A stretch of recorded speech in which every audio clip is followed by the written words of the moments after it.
Саламатсыздарбы, урматтуу Чабарман каналынын көрүүчүлөрү, урматтуу биздин каналдын катталуучулары, амансыздарбы? Мен Бишкек шаарындамын. Сиздерге бул чыгарылышта сатыла турган унааны көрсөтөм.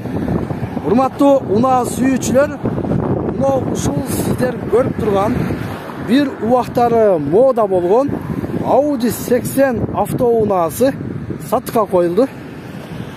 Маалыматыны сиздерге айтып берейин. Караңыздар, сырткы абалы жакшы унаа экен.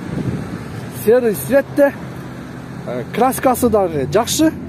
Бир катар айлантып көрсөтөйүн сиздерге. Мына.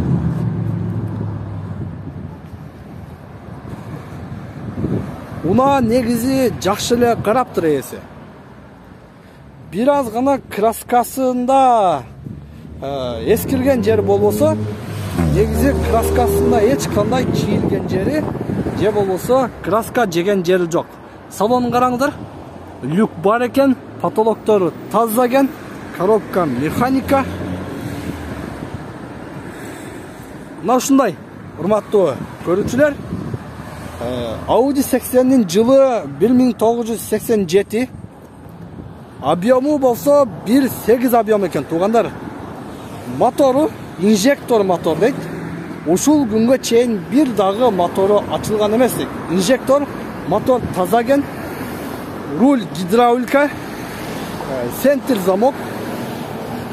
Унааны негизи жакшы караптыр. Көрдүңүздөр, салонундагы жакшы, сырткы абалы орто абалда. Бул унаа срочно сатылат. Экрандагы телефон аркылуу байланышыңыздар. Audi 80 азыркы учурда Бишкек шаарында турат. Сиздер ала турган болсоңуздар, бул унаанын баасы 130 миң сом. Кеми болот экен, туугандар. Чалыңыздар, срочно сатылат. Машинанын ходовкасы дагы орто деп айтты.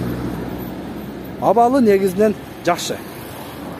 Чалыңыздар, урматтуу көрүүчүлөр, срочно сатылат.